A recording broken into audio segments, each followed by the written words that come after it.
आप सभी भक्तजनों को दिल से करवा चौथ की हार्दिक शुभकामनाएं।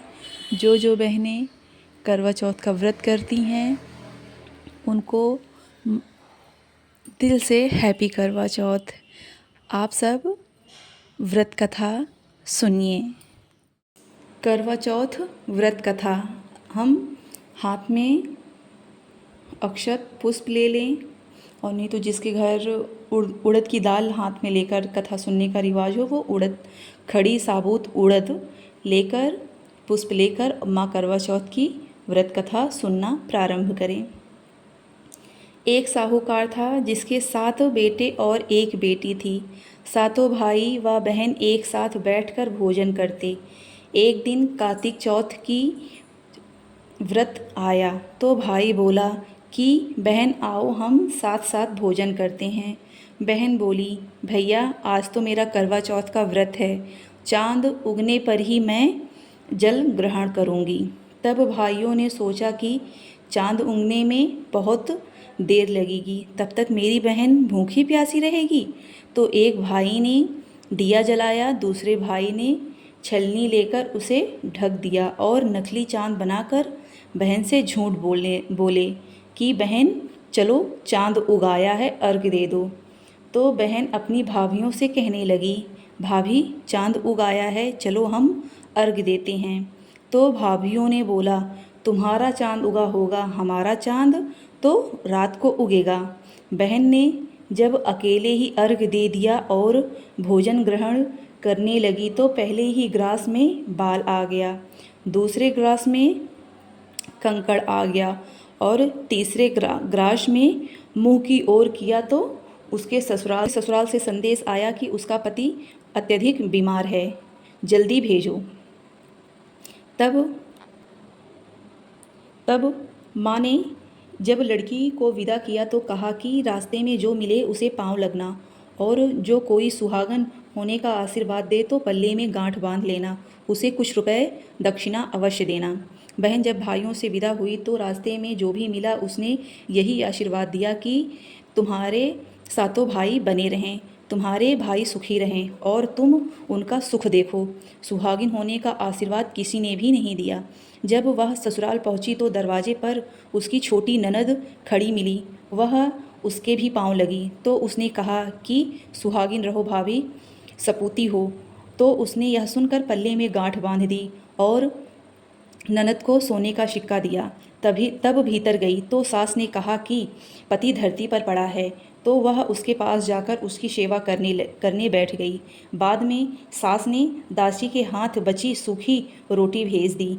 इस प्रकार से समय बीतते बीतते मृग शिर की चौथ आ गई तो चौथ माता बोली, करवा ले लो, करवा ले लो, भाइयों की प्यारी करवा ले लो। लेकिन जब उसे चौथ माता नहीं दिखलाई दी तो वह बोली, हे माता, आपने मुझे उजाड़ा तो आप ही मेरा उद्धार करोगी, आपको मेरा सुहाग देना पड़ेगा। तब करवा चौथ माता ने बताया कि पौष की चौथ आएगी, वह मेरे से बड़ी है, उसी से यही सब कहना, वही तुम्हारा सुहाग वापस करेंगी। पौष की चौथ आकर चली गई। माघ की चौथ, फागुन की चौथ, चैत वैशाख ज्येष्ठ आषाढ़ सावन भादों की सभी चौथ आई और यही कहकर चली गई कि आगे वाली से कहना। तो उसने हजौस की चौथ आई तो उसने बताया कि तुम पर कार्तिक की चौथ माँ नाराज़ हैं, उन्होंने ही तुम्हारा सुहाग लिया है और वही तुम्हारे सुहाग को वापस कर सकती हैं।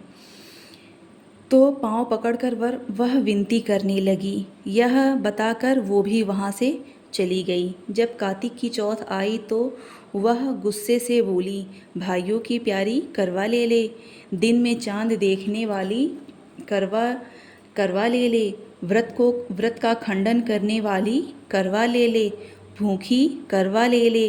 तो यह सुनकर वह करवा चौथ माता को देख उनके पांव पकड़कर रोने लगी, गिड़गिड़ाने लगी और माता से विनती करने लगी, हे चौथ माता, मेरा सुहाग तुम्हारे हाथों में है, आप ही मुझे सुहागिन करो। तो माता बोली, पापिनी, व्रत खंडन करने वाली, मेरे पांव पकड़कर क्यों बैठी है?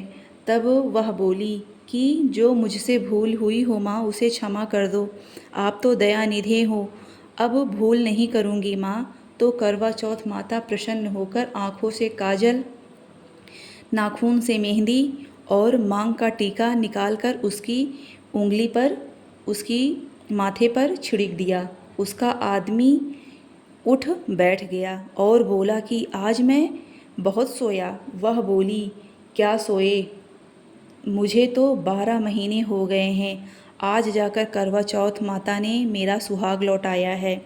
तब उसने कहा कि जल्दी से माता का पूजन करो। जब चौथ माता की कहानी सुनी, करवा चौथ का पूजन किया, तो प्रसाद पाकर दोनों पति पत्नी चौपड़ खेलने बैठ गए। नीचे से दासी आई। उसने उन दोनों को चौपड़ पासे से खेलते देखा तो सासू माँ को जाकर बताया। तब सारे गांव में यह बात प्रसिद्ध हो गई कि स्त्रियां चौथ का व्रत करें तो उनका सुहाग अटल होता है।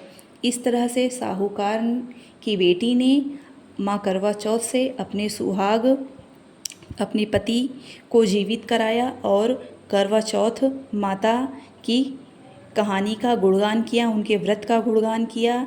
यही करवा चौथ के उपवास की सनातन महिमा है और करवा चौथ माता की महिमा हम सबको गाना चाहिए। हाथ में जो आप खड़ी उड़द ली हैं, फूल पुष्प ली हैं, माँ के चरणों में छोड़कर प्रणाम करें। यहाँ पे हमारी पहली कहानी समाप्त होती है। दूसरी कहानी, हाथ में खड़ी उड़द ले लें, पुष्प ले लें और दूसरी कहानी सुनना प्रारंभ करें। अति प्राचीन काल की बात है। एक बार पांडु पुत्र अर्जुन तप करने के लिए नीलगिरी पर्वत पर चले गए। इधर पांडवों पर अनेक मुसीबत पहले से ही थी। इससे द्रौपदी बहुत ही शोक विहल हो गई थी। कृष्ण की आराधना की। कृष्ण उपस्थित हुए और पूछे, कहो द्रौपदी, तुम्हें क्या कष्ट है? प्रभु, द्रौपदी ने हाथ जोड़कर कहा, मुझे क्या कष्ट है आप तो स्वयं जानते हैं। आप तो अंतर्यामी हैं। मुझे कष्टों के बोझ से विहल कर दिया है। क्या कोई ऐसा उपाय है जिससे इन कष्टों का विनाश हो सके, इन कष्टों से मुझे छुटकारा मिल सके? कृष्ण जी बोले, तुम्हारा प्रश्न अति उत्तम है द्रौपदी। प्रभु, फिर मुझे दीन दुखी नारी का कष्ट दूर करने का उपाय बताएं। द्रौपदी ने ऐसा पूछा। कृष्ण जी मुस्कुराकर बोले, यही प्रश्न एक बार माता पार्वती जी ने शिव शंभू से कर दिया। तब भगवान भोलेनाथ ने माता करवा चौथ व्रत पूजा विधि विधान उन्हें बतलाया था। द्रौपदी बोलती हैं, फिर प्रभु करवा चौथ की जानकारी मुझे भी दीजिए और उनकी कथा मुझे भी सुनाइए। तब श्री कृष्ण जी एक पल सोचे, फिर कहे, द्रौपदी, सुख दुख तो सांसारिक भोग माना जाता है। प्राणी उसी में सदा ही लिप्त रहता है। मैं तुम्हें अति उत्तम करवा चौथ व्रत कथा सुनाता हूँ। इसे तुम ध्यानपूर्वक सुनो। प्राचीन काल में गुणी, विद्वान, धर्मपरायण एक ब्राह्मण रहता था। उसके 4 पुत्र तथा 1 पुत्री थी। पुत्री बड़ी ही गुणवंती थी। पुत्री का विवाह ब्राह्मण ने किया। पुत्री के विवाह के बाद पुत्री ने करवा चौथ का व्रत किया, किंतु चंद्रोदय से पूर्व ही उसे क्षुधा आ गई। वह बेहोश होने लगी। उसके स्नेही भाइयों ने उसे छल से पीपल की आड़ में कृत्रिम चंद्रमा बनाकर दिखा दिया। लड़की ने अर्घ दे भोजन कर लिया। भोजन करते ही उसके पति की हृदय गति बंद हो गई। इससे दुखी हो उसने अन्न जल त्याग दिया। उसी रात्रि में इंद्राणी भूविचर करने आई थीं। ब्राह्मण पुत्री ने उनसे अपने दुख का कारण पूछा। इंद्राणी ने बताया, तुमने करवा चौथ माता के दर्शन किए बिना ही भोजन कर लिया, इसी कारण तुम्हें यह कष्ट मिला है। तब उस लड़की ने अंजलि बांधी विनय की और इंद्राणियों के पैरों को पकड़कर विनम्रता से विनती की कि मुझे मुक्त होने का कोई उपाय बताएं, मुझे कोई आप उपाय बताएं। इस पर इंद्राणी ने कहा, यदि तुम विधि पूर्वक अगली करवा चौथ व्रत करोगी तो तुम्हारा पति पुनर्जीवित हो जाएगा। कन्या ने ऐसा करने का वचन किया तो उसके पति का स्वास्थ्य ठीक हो गया। इस पर उस कन्या ने वर्ष भर प्रत्येक चतुर्थी का व्रत किया और अंत में अखंड सुहाग को प्राप्त किया। श्री कृष्ण ने कहा, हे द्रौपदी, यदि तुम इस व्रत को करोगी तो तुम्हारे सभी संकट टल जाएंगे। इस प्रकार द्रौपदी ने यह व्रत किया और पांडव सभी क्षेत्र में विजय प्राप्त हुए। द्रौपदी ने भी यह व्रत अटल निश्चय के साथ किया, जिससे उनका सौभाग्य अखंड हुआ और पांडव सभी क्षेत्र में विजय को प्राप्त किए। इसी प्रकार सौभाग्य, पुत्र, पौत्र और धन धान्य की इच्छुक स्त्रियों को भी यह व्रत विधि पूर्वक करना चाहिए। इस व्रत में भगवान शंकर की आरती की जाती है। यहाँ पर हमारा दूसरा करवा चौथ व्रत समाप्त होता है। आप सब उड़द की दाल, पुष्प माँ के चरणों में छोड़ दें और तीसरी कथा सुनना प्रारंभ करें। एक ब्राह्मण परिवार में 7 बहुएं थीं। 6 बहुओं के मायके वाले बहुत अमीर थे। इसी कारण ससुराल में उनका बहुत ही मान होता था, परंतु छोटी के मायके में कोई ना था। वह घर का सारा काम काज करती, सबकी सेवा करती, पर कोई भी उससे प्यार नहीं करता था। सभी उसका तिरस्कार करते थे, सभी उसको दुत्कारते रहते थे। तीज त्योहार पर भी जब उसके मायके से कोई न आता तो वह बहुत दुखी होती। हर वर्ष की तरह इस वर्ष भी करवा चौथ का व्रत आया। अन्य बहुओं के मायके से उनके छोटे भाई करवा लेकर आए, पर छोटी के मायके में कोई होता तो करवा लेकर आता। सास भी छोटी को ही खरी खोटी सुनाती रहती। वह बहुत ही दुखी हुई और दुखी होकर घर से निकल पड़ी। जंगल में जाकर रोने लगी। एक नाग बहुत देर से उसके रोने की आवाज़ सुन रहा था। अंत में वह दुखी हुआ और अपने बिल से बाहर आया तथा छोटी बहू से पूछने लगा, बेटी क्या बात है, तुम क्यों रो रही हो? छोटी बहू बोली, आज करवा चौथ है, मेरा कोई भाई नहीं है। यदि मेरा कोई भाई होता तो वह आज मेरे लिए करवा चौथ का व्रत सामान लाता, मेरे लिए करवा लेकर आता। नाग को छोटी बहू पर बहुत ही दया आया। वह उससे प्रेम पूर्वक कहने लगा, बेटी तुम चिंता मत करो, तुम घर जाओ, मैं अभी करवा लेकर आता हूँ। थोड़ी देर बाद नाग ससुराल पहुँचा। ससुराल वाले इतना सामान देखकर चकित हो गए। सास भी बहुत प्रसन्न हो गई। सास ने प्रसन्न मन से छोटी बहू को नाग देवता के साथ भेज दिया। नाग देवता ने छोटी बहू को अपना सारा हाल बताया और कहा, जितने दिन चाहो उतने दिन आराम से रहो, मन चाहा खाओ, मन चाहा पहनो, पर एक बात याद रखना, सामने रखी नाद कभी मत खोलना। छोटी बहू सारा समय महल में आराम से काटती, पर नाद के बारे में उसकी उत्सुकता बढ़ती ही जाती। एक दिन जब घर में कोई ना था तो उसने नाद उठाकर देखा तो उसमें हजारों छोटे छोटे सांप के बच्चे इधर उधर रेंग रहे थे। उसने जल्दी ही नाद ढक दी। जल्दी में एक सांप की पूंछ नाद के नीचे आकर कट गई। शाम को नाग के आने पर छोटी ने अपनी गलती स्वीकार कर ली। नाग ने भी उसे क्षमा कर दिया। जब छोटी ने ससुराल जाने की इच्छा की तो उसने धन रत्न आदि देकर विदा किया। छोटी के ससुराल में अब उसकी बड़ी इज्जत होने लगी। जिस सांप की पूंछ कटी थी अब उसे सब बाड़ा कहकर तंग करने लगे। एक दिन उसने अपनी माँ से पूछा कि माँ मेरी पूंछ कैसे कटी। माँ ने कहा कि छोटी बहू के नाद उठाने और जल्दी से रखने में ही तुम्हारी पूंछ कट गई पुत्र। तो वह बोला कि माँ मैं छोटी से बदला लेने जाऊँगा। माँ ने उसे बहुत समझाया पर वह माँ का कहना ना माना। एक दिन चुपचाप छोटी के घर जा पहुँचा। जाकर छुप गया और मौका पाकर उसे काटने की सोचने लगा। वहाँ छोटी बहू और उसकी सास